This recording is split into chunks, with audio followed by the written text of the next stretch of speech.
Hello students, हमारा दूसरा part जिसमें हम लोग कवर करेंगे types of reaction, corrosion and rancidity. तो टोटल टाइप ऑफ रिएक्शन होते हैं 5। पहला है combination reaction, second decomposition reaction, third displacement reaction, fourth double displacement reaction and fifth redox reaction. Combination reaction नाम से ही पता चलता है कंबाइन कुछ हो रहा है। तो व्हेन टू और मोर रिएक्टेंट्स, जब दो या तो दो से ज़्यादा रिएक्टेंट्स आपस में रिएक्ट करेंगे to form a single product, उसे हम लोग बोलेंगे कॉम्बिनेशन रिएक्शन। अगर एग्जांपल देखें, H2 plus O2 gives H2O। ठीक है, बैलेंसिंग अपने हिसाब से देखते रहना। यहाँ पर 2 लगेगा और यहाँ पर भी 2। तो यहाँ पर क्या हो रहा है, हाइड्रोजन एंड ऑक्सीजन 2 रिएक्टेंट्स है जो आपस में कंबाइन होके single product that is water form करेंगे। तो ये एक हमारा एग्जांपल हो गया कॉम्बिनेशन रिएक्शन का। ठीक है, दूसरा एग्जांपल देखें तो कैल्शियम ऑक्साइड, जिसे बोलते हैं क्विक लाइम, ठीक है, चूना, plus water gives CaOH twice, calcium hydroxide, इसे बोलते हैं स्लेग्ड लाइम। ठीक है, ये वाइट वॉशिंग में यूज़ होता है, ये रिएक्शन वाइट वॉशिंग में यूज़ होता है। Calcium oxide plus water used in white washing. जब आप चूना वाटर में ऐड करोगे तो बहुत एक्सेस अमाउंट में हीट इवॉल्व होता है। जब अगर प्रैक्टिकली देखोगे, बाल्टी में अगर वाटर में अगर चूना मिक्स करोगे तो फिर कुछ टाइम बाद देखना बाल्टी टच करके तो गर्म होगा। तो उसमें क्या हो रहा है, हीट एनर्जी इवॉल्व हो रहा है। तो ये सब रिएक्शंस कैसे हो गए, एक्सोथर्मिक रिएक्शन। एक्सोथर्मिक रिएक्शन में वो रिएक्शन है जिसमें एनर्जी क्या होती है, रिलीज्ड, एनर्जी रिलीज्ड। ठीक है, और ये इस बार का बोर्ड क्वेश्चन है। ठीक है, कि एक्स कंपाउंड है जो यूज़ होता है वाइट वॉशिंग के लिए, और उसका रिएक्शन विथ वाटर लिखने को बोला था और राइट द रिएक्शन, ऐसा क्वेश्चन आया था इस बार board. Next topic decomposition reaction. अब नाम से पता चल रहा है डिकम्पोज होना। डिकम्पोज यानी सिंपली हम लोग बोल सकते हैं ब्रेक डाउन होना, ब्रेक डाउन। अब यहाँ पर क्या होगा, जब सिंगल रिएक्टेंट ब्रेक डाउन होगा टू गिव सिंपलर प्रोडक्ट। ए एक कंपाउंड है, रिएक्टेंट एज ए रिएक्टेंट, वो सिंपलर प्रोडक्ट में ब्रेक डाउन होगा। पर ये ऐसे तो पॉसिबल नहीं है, हमें यहाँ पर कुछ एनर्जी सप्लाई करना पड़ेगा। We have to supply some energy to break down. ठीक है, अब एनर्जी किसी भी फॉर्म में हो सकता है, हीट के फॉर्म में हो सकता है, लाइट के फॉर्म में हो सकता है, और इलेक्ट्रिसिटी के फॉर्म में हो सकता है। ठीक है, एग्जाम्पल देखा जाए, अगर हीट वाला एग्जाम्पल ले तो फेरस सल्फेट गिव्स, अगर हीट हमने सप्लाई किया तो ferric oxide Fe2O3 plus SO2 plus SO3। Balance देखा जाए तो Fe2 यहाँ पर 2 लगा दो, पूरा इक्वेशन बैलेंस हो जाएगा।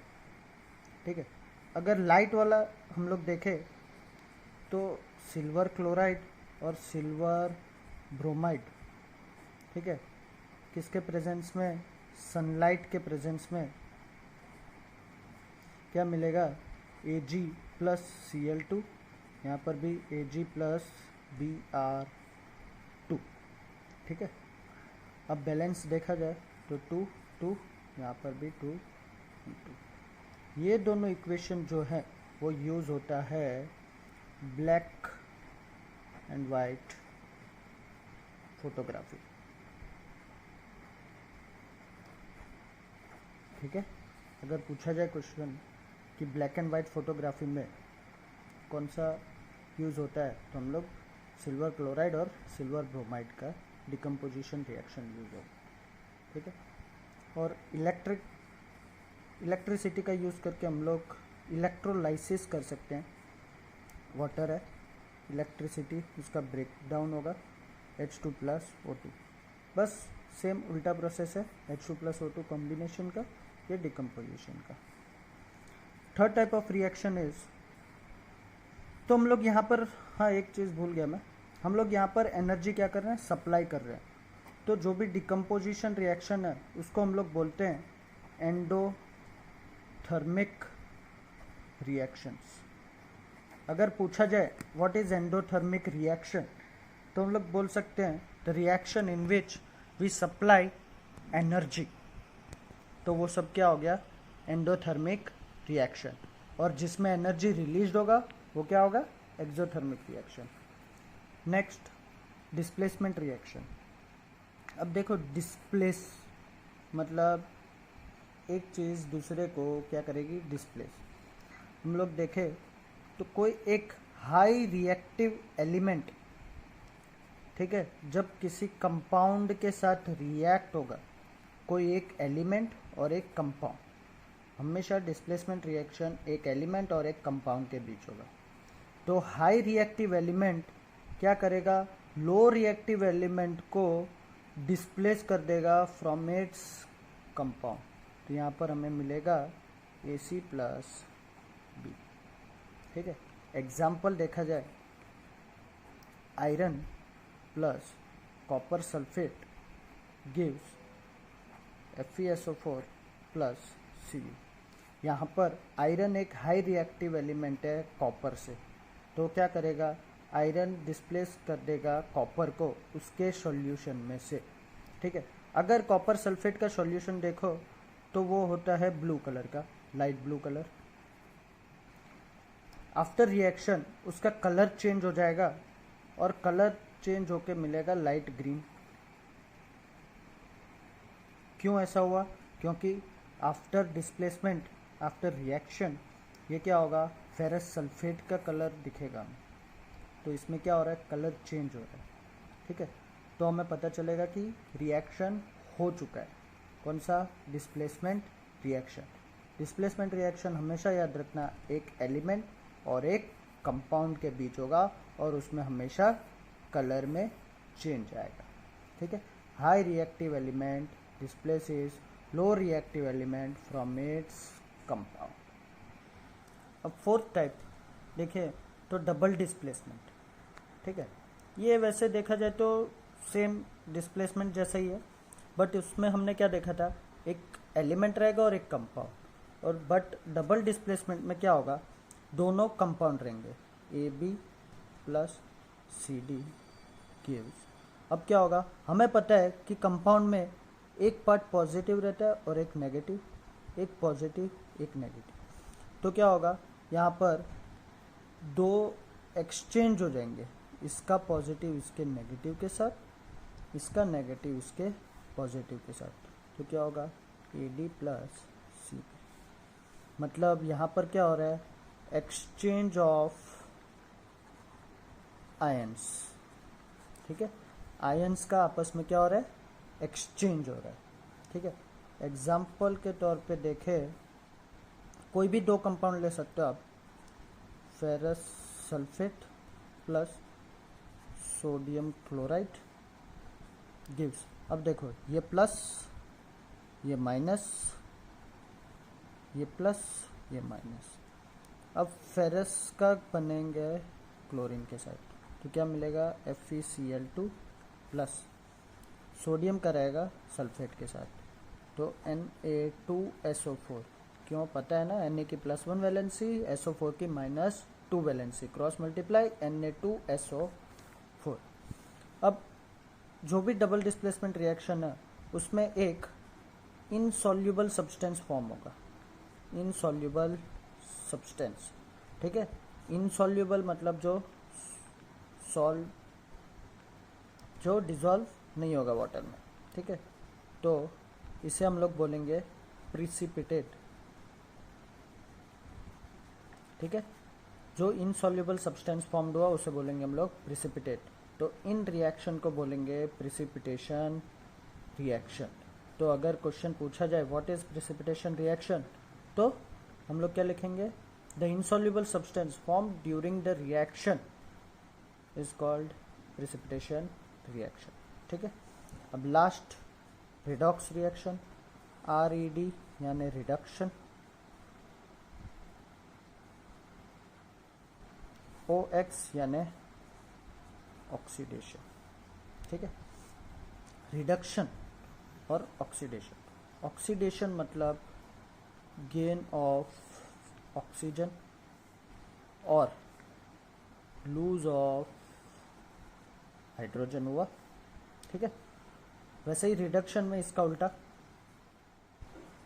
गेन ऑफ हाइड्रोजन और लूज ऑफ ऑक्सीजन। ठीक है। गेन ऑफ हाइड्रोजन और lose of oxygen is called reduction process, and gain of oxygen और lose of hydrogen is a oxidation process. Example देखा जाए, सिर्फ अगर ऑक्सीडेशन का एग्जाम्पल दूं मैं, तो Cu plus O2 gives CuO। अगर बैलेंसिंग करे तो बैलेंस्ड होगा। ठीक है। यहाँ पर क्या हो रहा है, देखो कॉपर के पास यहाँ पर ऑक्सीजन नहीं है, बट प्रोडक्ट में ऑक्सीजन आ गया, यानी इसने क्या किया, गेन ऑफ ऑक्सीजन, यानी ये क्या हो गया, ऑक्सीडेशन प्रोसेस।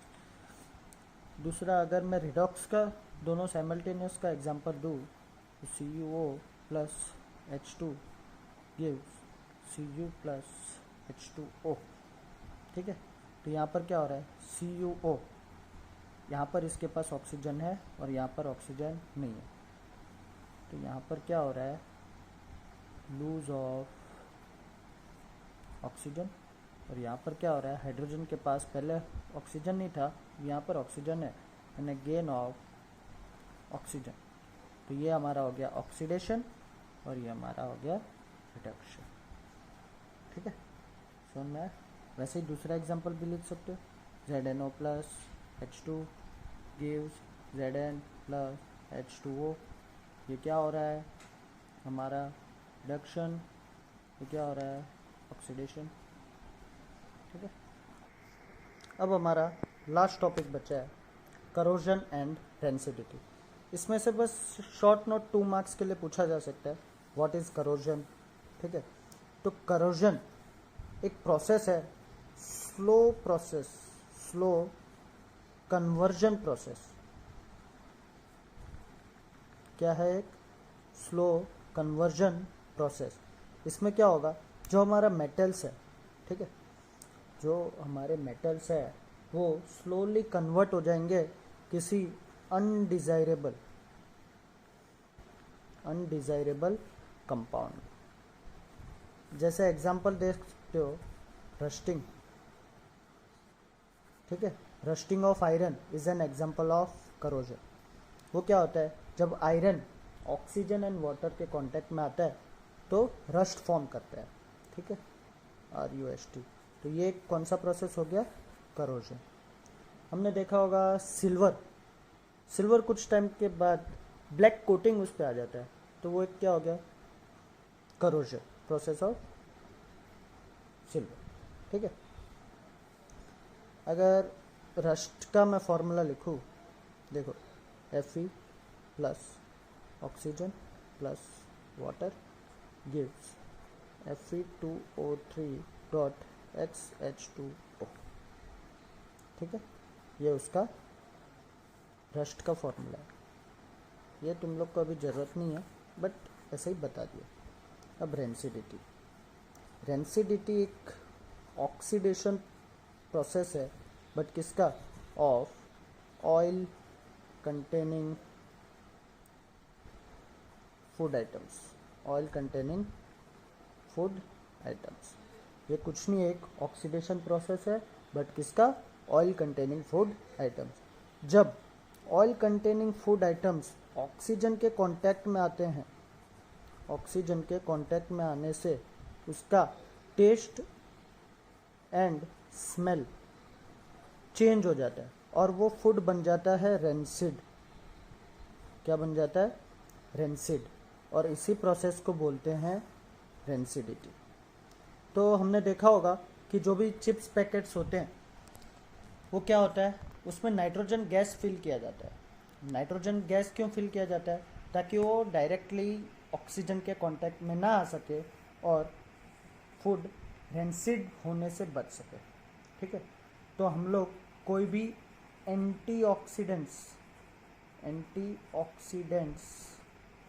का यूज़ करके रेंसिडिटी प्रोसेस को बचा सकते हैं। ठीक है, तो हम लोग क्या करते हैं, जो भी फूड आइटम्स है उसको एयर टाइट कंटेनर्स में भी रखा जाता है ताकि वो डायरेक्टली ऑक्सीजन के कांटेक्ट में ना आ सके। ठीक है, तो ये सब, और नाइट्रोजन गैस फिल किया जाता है चिप्स पैकेट्स में ताकि रेंसिडिटी से बचा जा सके। तो यही टॉपिक थे हमारे फर्स्ट चैप्टर में, बस इतना ही है। तुम लोग प्रैक्टिस कीजिए, और कोई भी डाउट है मैं डिस्क्रिप्शन बॉक्स में अपना व्हाट्सएप नंबर दे दूँगा, उसमें डाउट्स क्लियर कर सकते हो। नोट्स मेरे को मैसेज कीजिए, मैं आपको नोट्स भी सेंड कर दूँगा और एक्स्ट्रा क्वेश्चंस भी सेंड करूँगा। अब जितना हो सके उतना बैलेंसिंग के क्वेश्चंस ट्राई कीजिए और एक्सरसाइज इन टेक्स्ट भी ट्राई कीजिए। कुछ डाउट है तो आप मेरे से कांटेक्ट कर सकते हो। डिस्क्रिप्शन बॉक्स में आपको मेरे व्हाट्सएप नंबर मिल जाएगा। Thank you students.